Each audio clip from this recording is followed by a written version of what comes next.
Okay, before this video actually starts, I want to warn you that this may get very confusing and complicated as we go through basically the different universes and dimensions of every Cloverfield movie and connecting them to the Cloverfield paradox. So now with that out of the way, let's begin. So Cloverfield Paradox is the third in the Cloverfield series, and this movie was supposed to explain everything that happened in the first Cloverfield. Not the second one. They specifically said in the trailer that something happened 10 years ago and you should know why. So my thoughts at this point were, okay, they're going to explain what happened during the first movie but not the second movie. So what does the second Cloverfield, 10 Cloverfield Lane, have to do with the Cloverfield series? Now when the second one came out, I was expecting it to be a straight sequel to the first one, but that's not what we got. We got something completely different.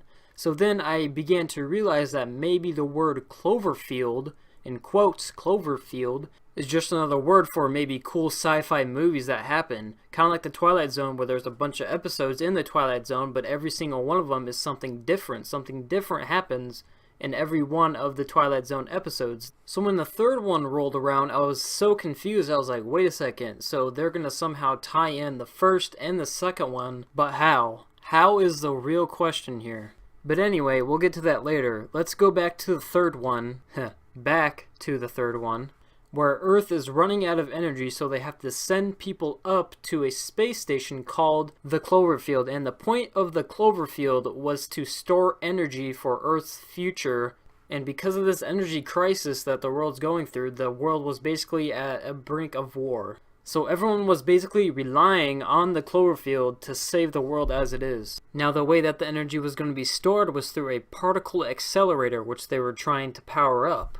Now remember, this movie does take place in the future, I believe 2020 something. Now later on during the movie, a scientist comes on the news and basically said, hey, you better watch out when you're powering up this particle accelerator. It could ripple the time and send things into different dimensions, and the things he was talking about were demons and monsters.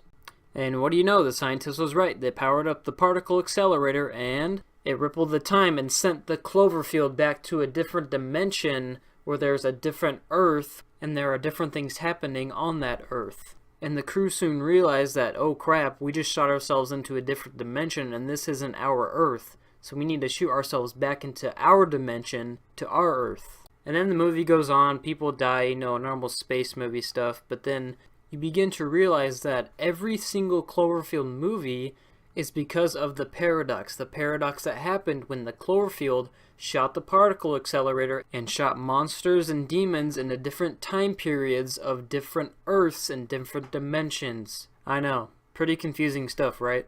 So now this explains what happened during the first and second movie. Due to the particle accelerator, two dimensions came together, and the other dimension that got affected was an alien dimension where an alien came to Earth because the two dimensions collided. And thus the 2008 Cloverfield movie happened and the monster got shot back into 2008 and attacked New York City. And while the 2008 attack is happening, an alien invasion is going on in 2016. But this is happening at the same time as the 2008 attack, just in alternate universes and alternate times. So then the movie goes in and out of space and the real Earth where the crew of the Cloverfield is from, where there's also an attack going on their Earth. And by the looks of it, it's the same monster as in the first Cloverfield that's attacking their Earth. And eventually as the movie goes on, they go back to their dimension, but they don't know what's waiting for them on their Earth. So when they do get down to their Earth, they're in a little escape pod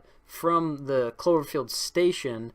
And just as the escape pod is about to shoot through the clouds, the camera stops above the clouds and you're sitting there waiting for something to happen. And all of a sudden, the same Cloverfield monster from the first one rises out of the clouds and starts roaring. But if you notice, there's something different from this monster. It's way bigger than the first Cloverfield monster. The first Cloverfield monster didn't even go above the skyline of New York. And meanwhile, the monster in the third one rises above the clouds, which is way over any skyline of any city. And there you have it, guys. 3 different movies combined together because of one event that happened. Hopefully I explained it as clear as possible. I probably didn't. I'm a very confusing individual, but let me know in the comments below if you have any other theories of how these movies came together in one universe or whatever. And also, please let me know if I missed anything, because I probably did. But anyways, hope you guys did enjoy this video about how the Cloverfield movies are all connected. If you did, please like, subscribe, and I'll see you guys next time. Peace.